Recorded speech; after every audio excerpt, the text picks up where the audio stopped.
What I see happening is more organic. A crash in the banking system where all the banks go down because of the derivatives and the European bank failures, and they're all interconnected. And so there's no flow of money, and then a reallocation, not a reset, but a reallocation of money in the United States.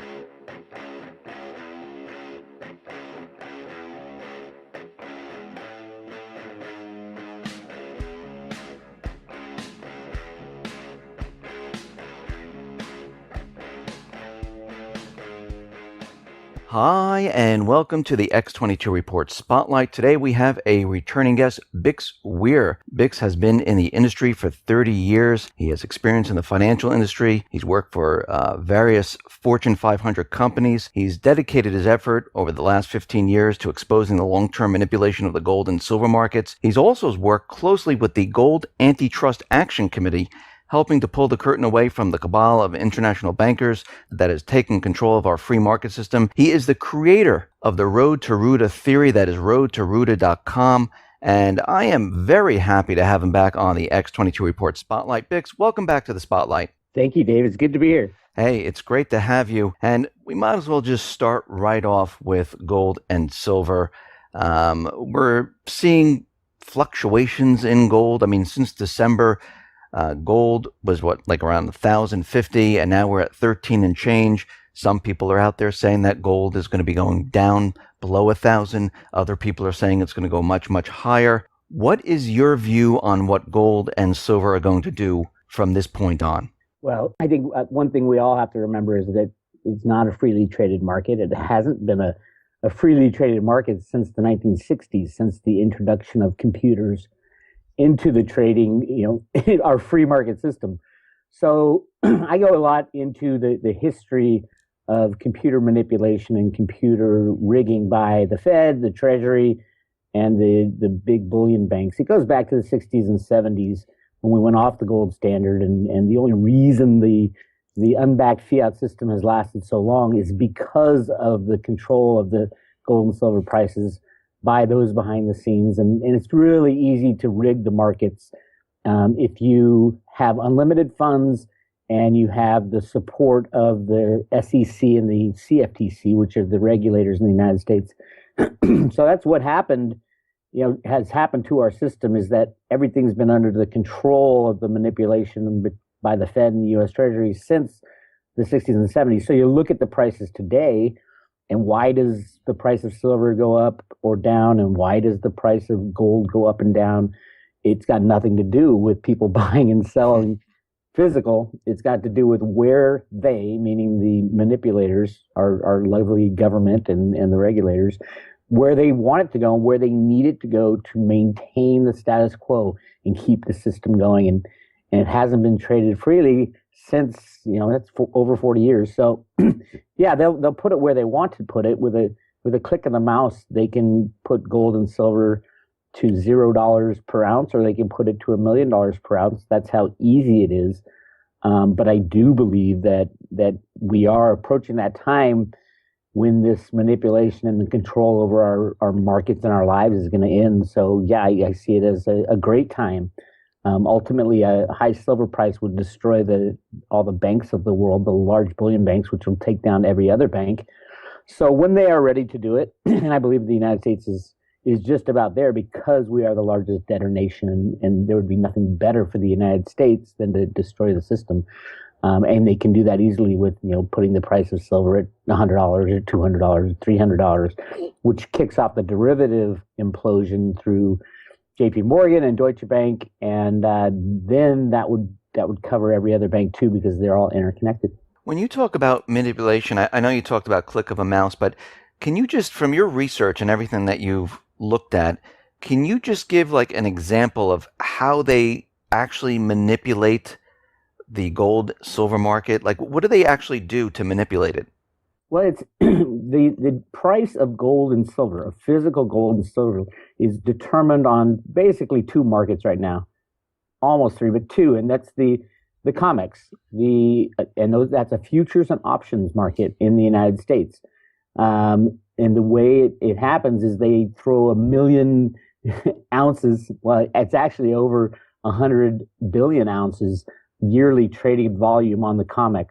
But it's not real silver, and there's a delivery component, but it's very rare that people take delivery of the silver.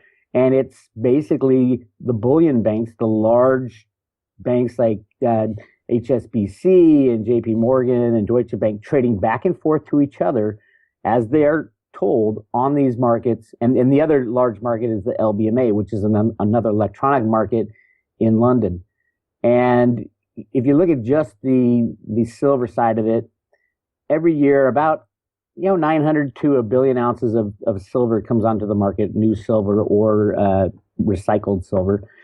But when you look at the 100 billion or 1 billion ounces of physical metal, over 100 billion are traded on the COMEX, and then there's even more than that traded on the LBMA exchange.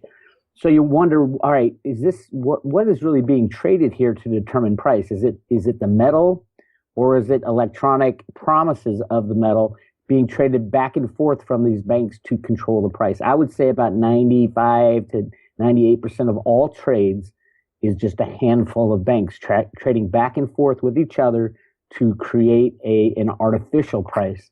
Now, the Shanghai Gold Exchange and the Shanghai Silver's future market is kind of a new entrance to the system, and more emphasis is being put on that, which would be great.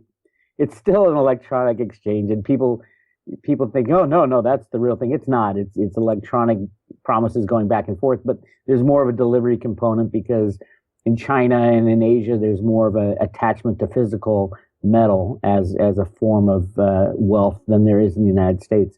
So that's how the price is determined. It's determined on the electronic exchanges, futures and options. And these large players, there's probably a handful of them, 15 to 20 of them, all working together through the support and encouragement of the U.S. government and the Exchange Stabilization Fund, which was set up to rig these markets. 100% legal, 100% the plan, and then the only way you can run an unbacked system is to control the price of commodities and then control the price of the U.S. dollar, which is also traded on these same exchanges, the electronic exchanges. So yeah, it's pretty easy to do. If you have control of a computer, you can click a mouse, and you have the regulators protecting you as you do this. So when they do this and they continually have this, trading electronically going back and forth, what is the volume of actual people buying, selling the precious metal? Well, there's a lot of players in the market, but there are only a few dominant players that take up, like I said, 95 or so % of the trades. And those dominant players are carefully controlled and orchestrated from behind the scenes from the people controlling the price. And we've seen it time and time again. GATA has proved it many times that these people collude with each other for various reasons. And there's a base manipulation, which is the control of the system overall that the Fed and the Treasury watches over. And then there's individual manipulations that happen where JP Morgan wants to make a lot of money, so they'll contact a few of their buddies and say, hey, we got an operation to do. Which happened in 2011 when they brought the price of silver up from $25 to $50 in the first 3 months of the year by placing one of their top executives as the chief of staff for Obama. And that's William Daley, and he was known as Jamie Dimon's economic, not an economic hitman. But he was the head of the SWAT team, is what Jamie Dimon called him at JP Morgan. And they had a problem with their silver book. So he was placed as the chief of staff for Obama for 1 year. And during that year, he brought up the price of silver from 25 to 50. And everybody, all the weekends, all the little guys got in, getting all excited. And then they slammed it down fairly easily, dumping a billion ounces of electronic silver on the market on, what was it, May 1st, I think it was, on a Sunday night. And you can do that when you control the mechanisms for the market and get the regulators on your side, and you have the government on your side and the U.S. Treasury. It was all planned and it was all orchestrated. And then when the year was up, silver ended up closing right around $25 again, just like it started in the beginning of the year. And then Bill Daley quit as Obama's chief of staff, job done, walk away, and then you go on to the next manipulation. So there's many people out there saying that there's a huge shortage of silver. We see the ratio of gold to silver right now, it's like way off. Is there a huge shortage of silver? And why, two questions here, why is the ratio so off? Well, I think it's important to understand that in a free market, there should be no such thing as a shortage. Mm-hmm. A shortage would mean that people aren't allowed to raise the price. So as a commodity or as anything becomes less and less in supply, theoretically in a free market the price should rise. And as the price rises, the producers make more of it, more is entered, and you find some kind of price equilibrium after a while. And this works in a free market and has worked for centuries. The problem we have now is that it's no longer a free market. So without a free market, you do have supply shortages because the price isn't allowed to rise. And that is a huge problem. And then those in the know, who know what's going on, secretly load up on the real stuff as the price is kept low and the shortage is there. If they can get their hands on it at a certain price, they will. And that's why you see, the U.S. Mint in their Silver Eagle production, at times they've even stopped production altogether. Although the price was very low, they couldn't get any supply of silver because of the market distortions that were provided by the suppression of price by basically by the U.S. government and the U.S. Treasury and the Fed trying to control the situation. So and when you look at the gold to silver ratio over in history in the United States and around the world, it's been anywhere from 10-1 to 20-1, and it's kind of the proper ratio because back in the day throughout history, that's about what it is mined at, what it's pulled out of the ground at, about 10 ounces of silver for 1 ounce of gold. That has actually changed over the year on both sides of the equation. Now they're pulling out a little less silver and more gold. So that ratio kind of got thrown out of whack a little bit. But the big thing that threw it out of whack was in the 1930s, 40s, and 50s, the introduction of silver and into the electronics side of it, the industrial side of silver. And now the majority of physical silver goes into industrial applications like, in your cell phone and in your computer and in your telephone wires and in your solar panels and in your car, all kinds of electronic industrial applications that use silver because silver is the best conductor of electricity out of all the metals. So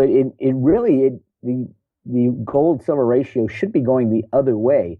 It should be going down, and yet the price manipulation has been making it rise to now it's, like you said, 80-1, 80 ounces of silver buys you 1 ounce of gold. But truthfully, it should be well below 10-1 right now.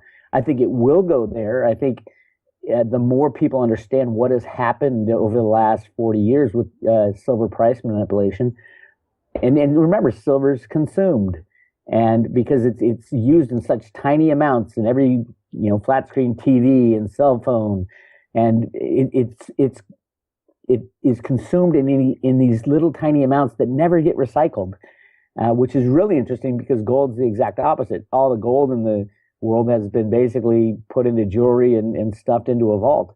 So as the amount of gold that is above ground and physically available grows, and the amount of above ground silver shrinks, I mean, it's still there somewhere. You just can't get to it because it's in 1/100th of an ounce in a cell phone that you lost somewhere on your hike in the woods. That silver will never come to market. All the gold is still out there. So yeah, huge distortion. I think before this is, as the manipulation ends, you'll see gold and silver for a while coming to close to parity, 1-1. 1 ounce of gold will be worth 1 ounce of silver. And that'll be really unique time because people will stop using it as in the electronic industrial form and start using it more as money as it should be used. I believe it's been money longer than gold has been money. It's been used as money. They call it the people's money. So we'll see.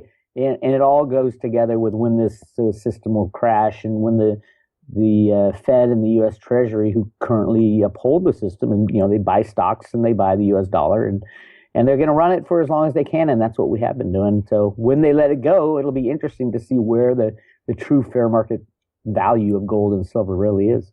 Are you looking at like any signs with gold and silver, like, okay, now the system's starting to fall apart and crack and gold is going to start to rise, silver is going to start to move up? Are you personally looking at any type of signal?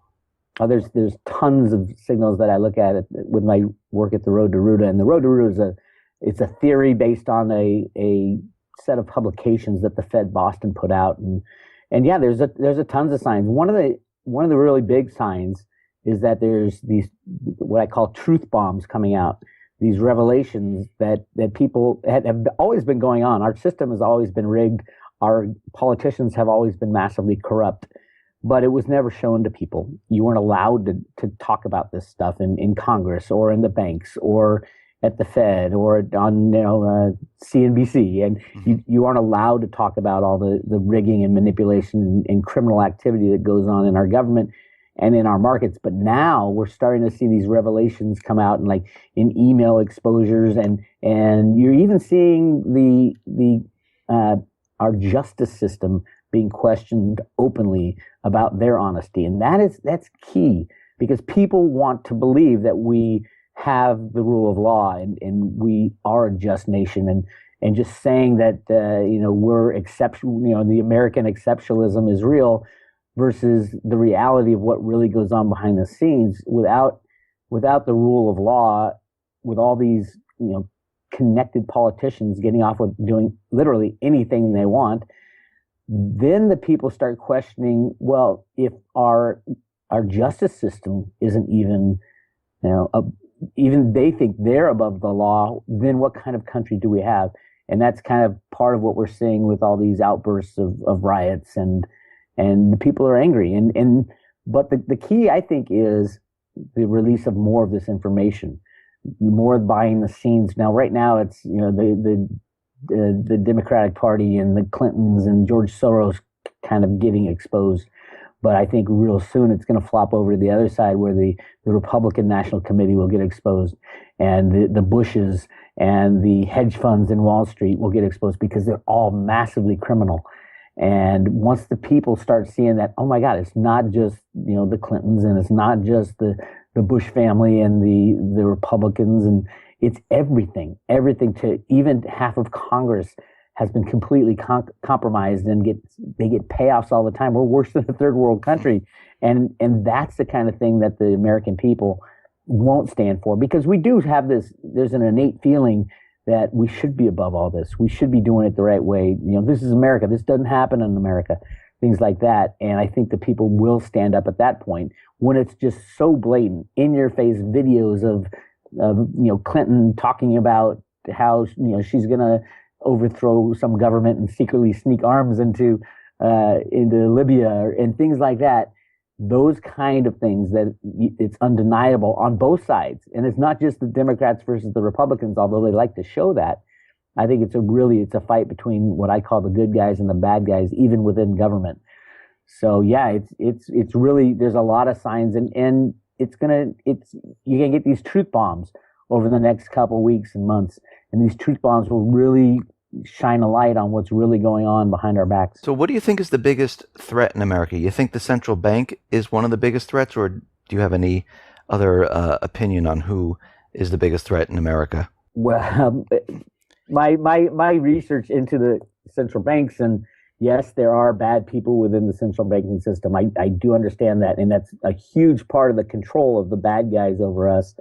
And my friends at GATA and I had a kind of a falling out, not a falling out, but just a difference of opinion, because with my Road to Ruta stuff, I show and I outline exactly what the Fed is trying to do by creating so much money, so much electronic blips. And yes, the Federal Reserve System is not needed. It was set up as a con, basically, by the banksters back in 1913. I go through reasons why it was set up. It's really interesting.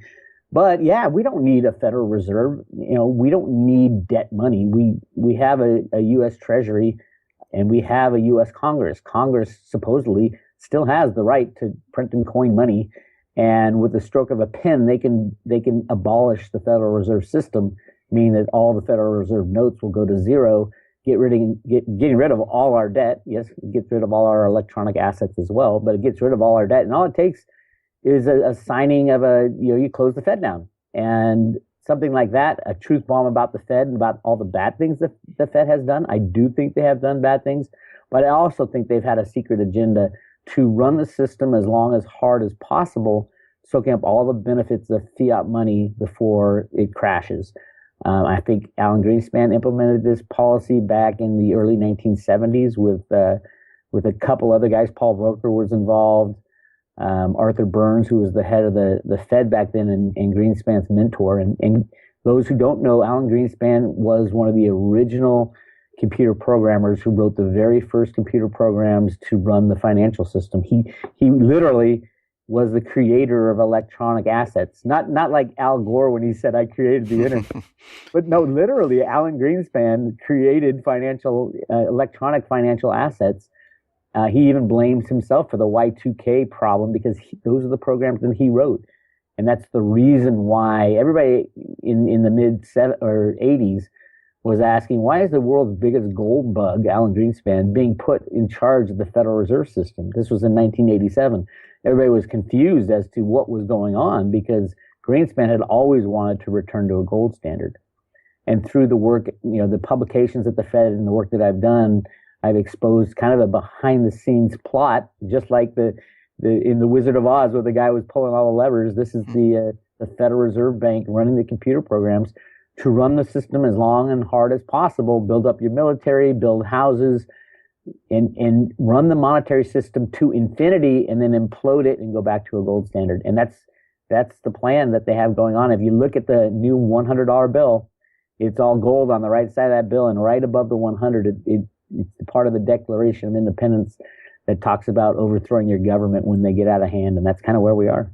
Do you believe that the central bank, their whole agenda is not to improve the economy or help the dollar, get stronger? No, nor is Congress. Every time they say they're going to balance the budget or get spending in line, it's a lie. They do exactly the opposite, and it has been the plan, because the plan was to, if you went back onto a gold standard immediately back in the early 70s, or if you stayed on a gold standard, it would limit your ability to spend and build your infrastructure and build your military.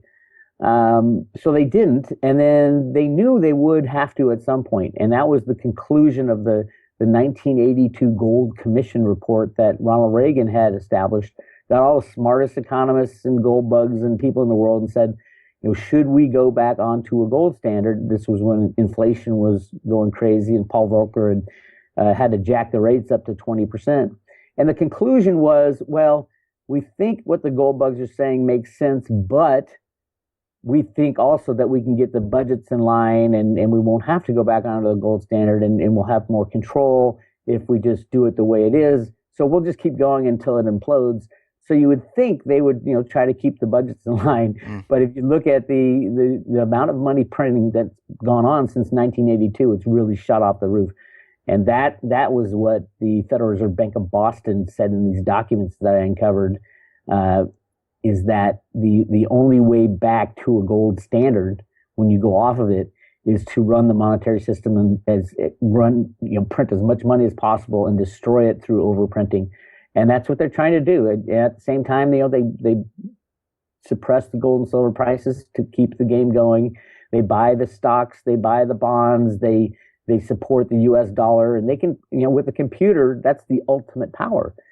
You can click a mouse and do anything you want with the electronic price, because all our markets now are electronic prices of fictitious assets trading back and forth with each other. The Fed trading back and forth with itself even. And Michael Lewis had a great expose on the flash boys that do this stuff.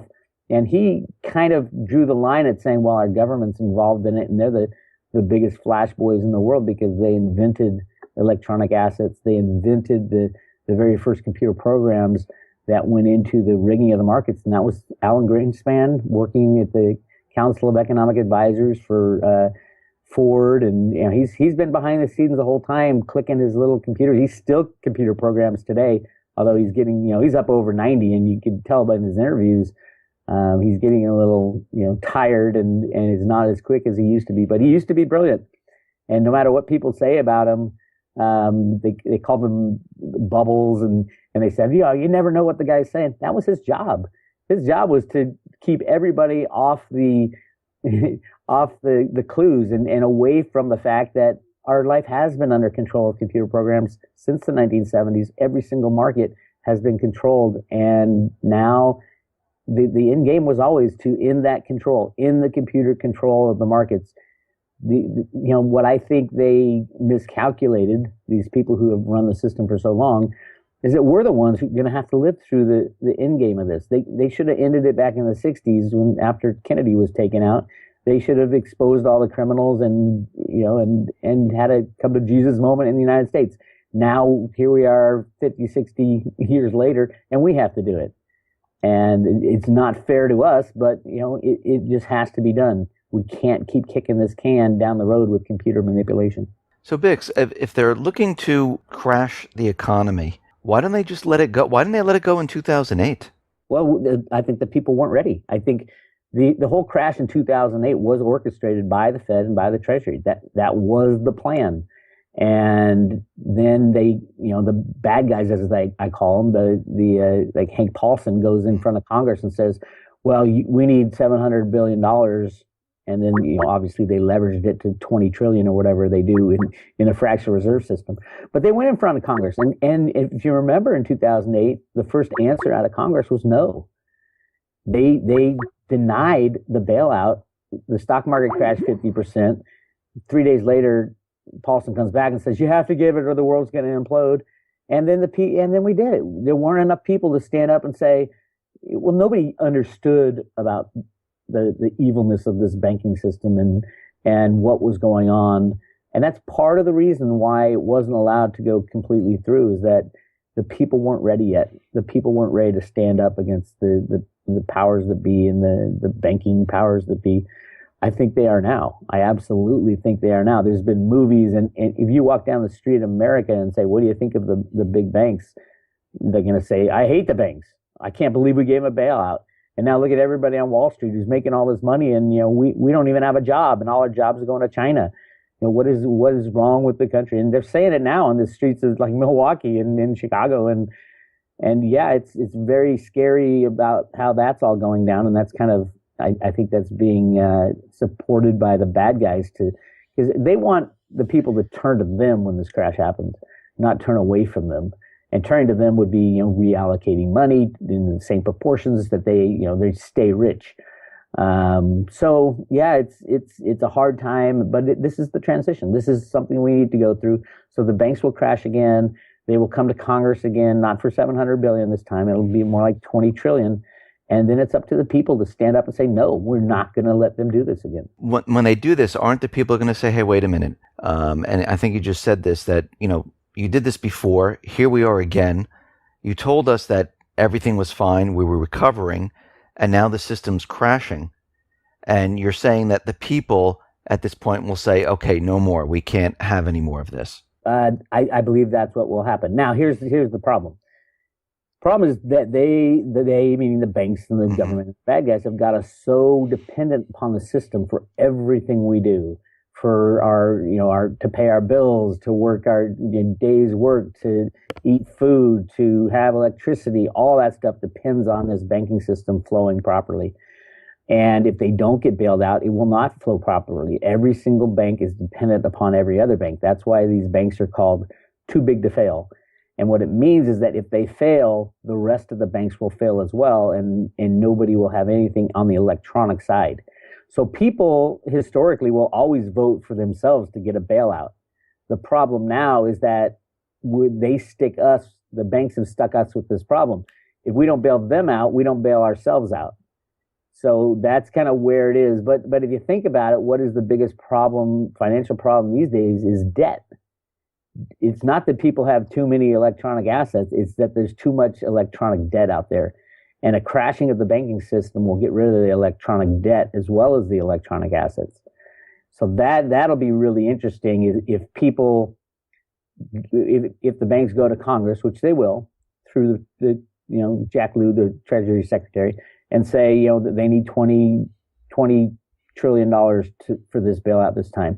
I think the initial reaction will be no. Mm-hmm. And then stocks, will drop 50% or 80%, and people will panic and say, okay, we'll give them something, but we need to stop what they've done before. And there's no way to stop it. It's either you bail them out or you can't, or you don't. You need to remove them. So if the same people are calling for the same thing, and then in the Dodd-Frank law that they passed, there was a provision added by Citibank at the last second that says for FDIC insurance, before anything gets paid out to the individual savings checking account or anything like that, they have to pay off the bank derivatives first, which is hundreds of quadrillions of dollars. So that provision, although everybody was jumping up and down saying, how dare they do this? They're guaranteeing their own bailout before us. That's not what's going to happen. They're guaranteeing that there is no bailout.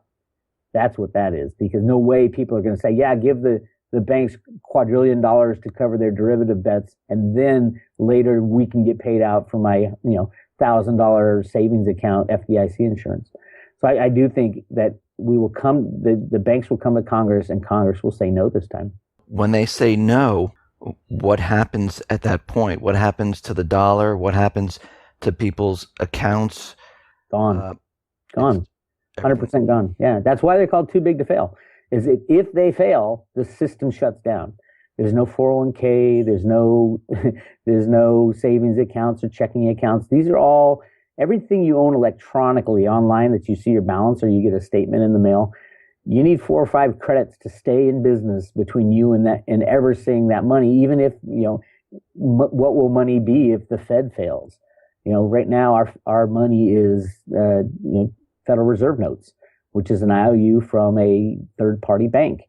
And all these different credits, meaning, your Schwab has to stay in business, and Fidelity has to stay in business, and, Midland Bank has to stay in business, and it all revolves around the too big to fail banks and the system, and the music keeps playing. And even your stock accounts, when you buy a stock and you hold it in your 401k, most of the times your brokerage house does not go out and buy that stock. They just credit your account. And they've been doing it for decades. And at the SEC, they call them failure to delivers. When a company like Schwab or Fidelity will purchase you'll purchase a stock, but it will never be delivered to your brokerage company because there's so much going. It's like a game of musical chairs. Every single day in America, over 300 million shares are not settled, meaning they take the money and they go gamble it themselves, and they lend it to people to use margin accounts. And if the system stopped today, there'd be 10 to 15 actual true owners of each share of stock. That's how bad it has gotten. So the bad guys, as I call them, they want the system to crash just as much as the good guys, just for different reasons. So last time we spoke, you said that we're on track to collapse the second half of this year. Is your research still pointing to the second half of this year? Well, truthfully, I first called the collapse in 2007 when I found the Fed documents, and then what was it? I think Bear Stearns went down first, and then Lehman, and then we got to 2008, and that was a moment of are we going to bail out the system, or are we going to let it crash? And in the United States, Congress decided to bail out the system. Now, this time, I don't think we will have a bailout. And if you look at all the things that are happening, no matter what the stock market prices are, because the Fed buys that with a click of a mouse, it's the European sovereign debt that's collapsing now. And the big bank, the mother of all mothers, Deutsche Bank, the largest derivative holder in the world, they even this weekend said, we need a big collapse because the system is a mess. But yeah, they failed their latest stress test, although the European regulators said there's no such thing as pass and fail on this test, but they failed, and they're the largest derivative holder in the European banks. I don't know what the actual number is. Nobody really does. We're thinking about 60 $50 billion or 50 billion euros or trillion, sorry, trillion with a T. But nobody really knows. And they say, oh, these are all offsetting each other. Well, that's all fine and dandy if they're offsetting each other. But if you go down, then, the other half of your $60 trillion derivative position will be defaulted on. So yeah, you go down, everybody else who owns a derivative goes down. So there is no real hedge in the derivative world anymore. So yeah, that's a lot of signs pointing there. And the United States is, we're holding things together by Scotch tape and computer market manipulation. And I think the plan is for the good guys and the bad guys. They both want to crash before the election. And then it's like, all right, where do we go from here? That's the big question. And will these truth bombs that are coming out actually fully be exposed? Will we know everything? And I think to start a new system after this coming crash, we're going to have to know everything from every bank account a congressman holds in Panama or whatever place they hold them, to what has been done to us for the last 100 years. All the secrets that the government holds needs to be exposed for us to move forward. I think that's where we're approaching. So when this thing falls apart, you're talking about a reset. Well, no. No? A lot of people are talking about a reset. There's a lot of talk about like the NESR Act, the National Economic Stability and Recovery Act, that supposedly Bill Clinton signed in the 90s, getting ready for the crash after the dot-com stuff.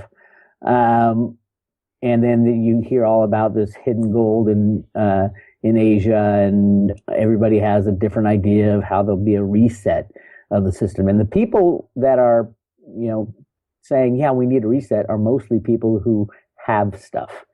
And so it's the bankers who want a reset because that keeps the percentage of their wealth in line with everybody else. Yeah, if you devalue all currencies by 80%, they still keep their wealth because they own 80%. What I see happening is more organic. A crash in the banking system where all the banks go down because of the derivatives and the European bank failures, and they're all interconnected. And so there's no flow of money, and then a reallocation, not a reset, but a reallocation of money in the United States.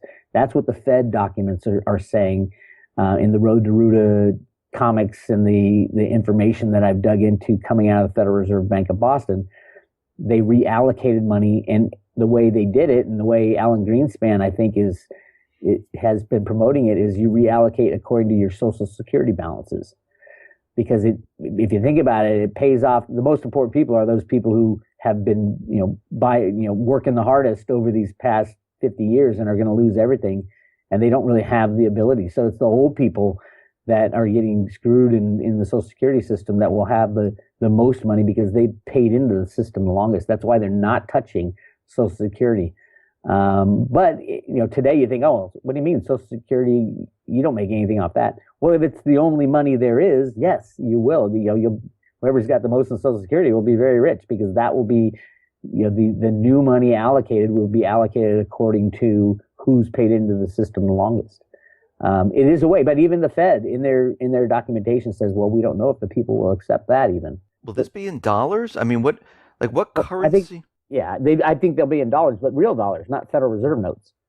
I mean, the United States, the definition of a dollar is about 1 ounce of silver. It's defined as grains of like 300 and something grains of fine silver. Yeah, we'll go back to gold, silver. I think there'll be a Bitcoin component as well. The United States and the CIA and the NSA are knee deep in Bitcoin and in assuring that nobody really messes with that because it's going to be one of the alternatives. And you think of the United States in the beginning, we're all about the right of the individual. And if you look at Bitcoin, that's what that thing's all about. It takes government completely out of the monetary system, which is unbelievable invention and can be very powerful when governments fail. If you think about Greece, if everybody had a little Bitcoin account on their cell phone, when they went down, they wouldn't have had to turn to the EU for a bailout at all, and there would be no austerity in Greece. They could just use Bitcoin and go along with their lives and probably be massively more well off than they are today. So you're saying that people should get into Bitcoin? Yes, definitely. I mean, if you believe in gold and silver and you understand that, it's not a long jump to jump over to Bitcoin. Yes, it's electronic, but It is not controlled by any government. It is not hacked. It's not hackable. Everybody has to approve every transaction. So it's very, people say, oh, people hide in the shadows on Bitcoin. I think, no, they don't. Every transaction is out there. It's just, your name's not on it, but every transaction is out there for people to see. Amazing technology. And if you're interested in Bitcoin and you heard about it at all, or you think it's crazy, go onto YouTube and just type in any question you have about Bitcoin, because this is an electronic form of money that will be here for the next 50 years. And you can get in now. You will, I guarantee everybody listening will at some point be getting into Bitcoin. You can get in now, or you can get in 2020 or 2030, but it will be here. The infrastructure is being built right now. I know a lot of people in the industry, and it's huge. It's gigantic, and they know what's about to happen to our fiat system.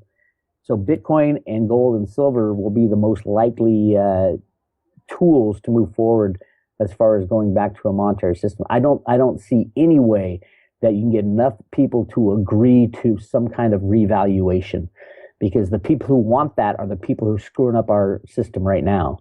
The IMF and the World Bank and the central banks of the world, they're all talking about resets and revaluation of currencies. I don't think people will trust them at all, and they shouldn't trust them. So with Bitcoin, gold, and silver, you don't need to trust anybody else but what you have in your hand. So will Bitcoin be backed by gold and silver, or is that no need? There's no need to back it. Bitcoin. Okay. Bitcoin.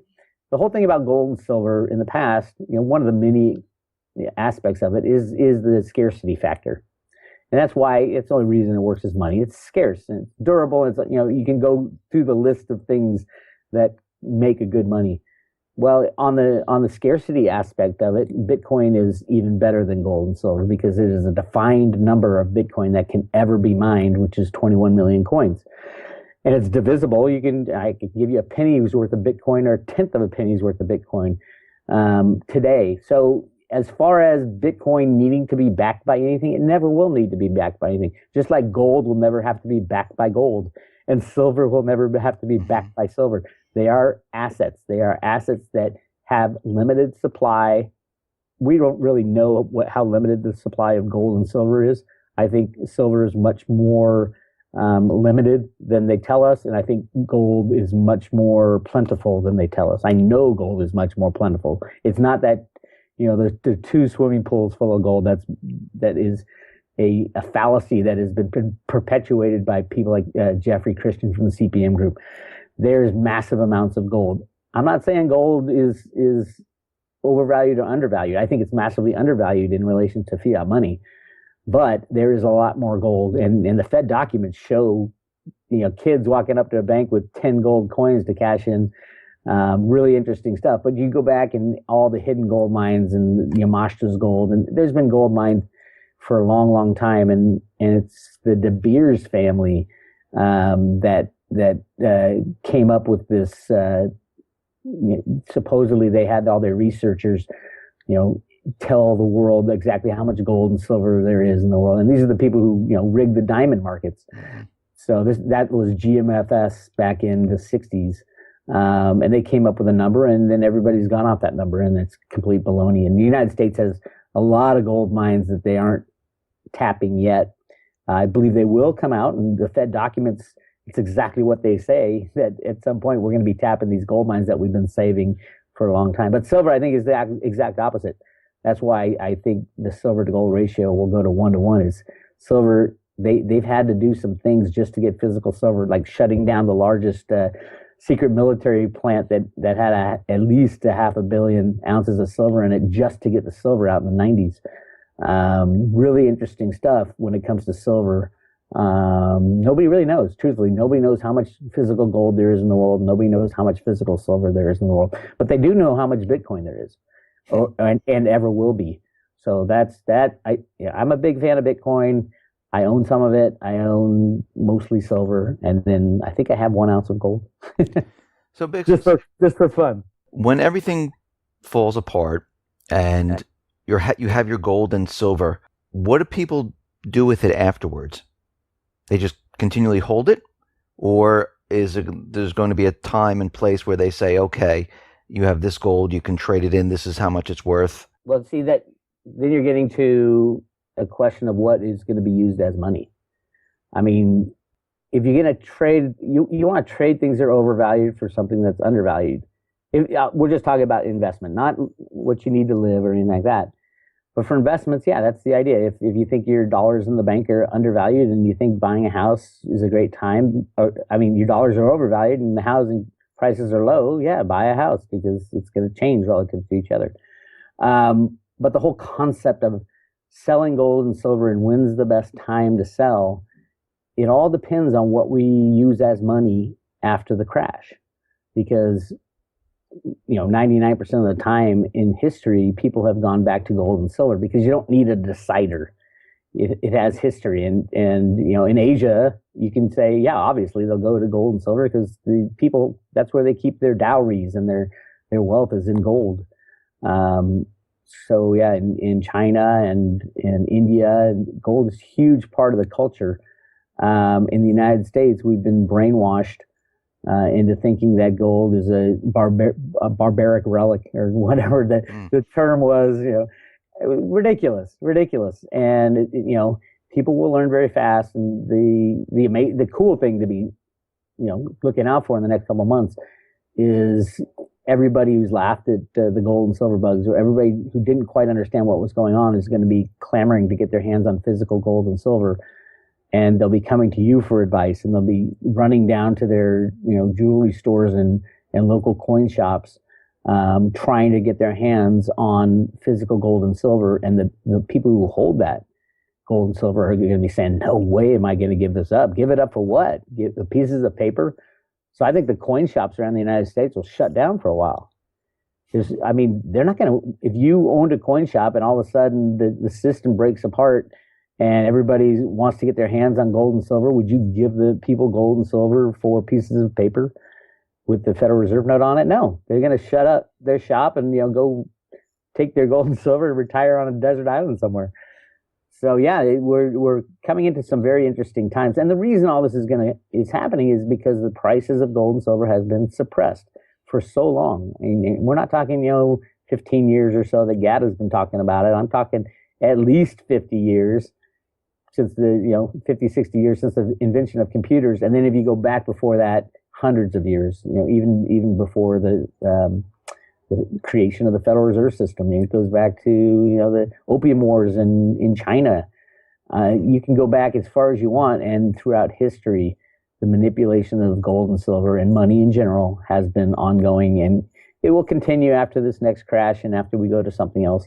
But usually after a crash, you have some times of relative stability with the monetary system because people don't trust anybody or anything with their money after it's been abused. Bix, thank you very much for being on the X22 Report Spotlight. Once again, how can people see your work? You can go to roadtoruta.com website, put your email in our email mailing list. There's some bunch of free articles. I send out a lot of free information. I also have a subscriber section. And there's a free book you get with every email. If you subscribe to the email, you get a free book called Gold or Silver, Gold, Bitcoin, and God. It's really fun, and people enjoy it, and you can send it to your friends. It's a PDF book. So yeah, come on by. Hey Bix, thanks a lot for being on the Spotlight. All right, Dave, thank you.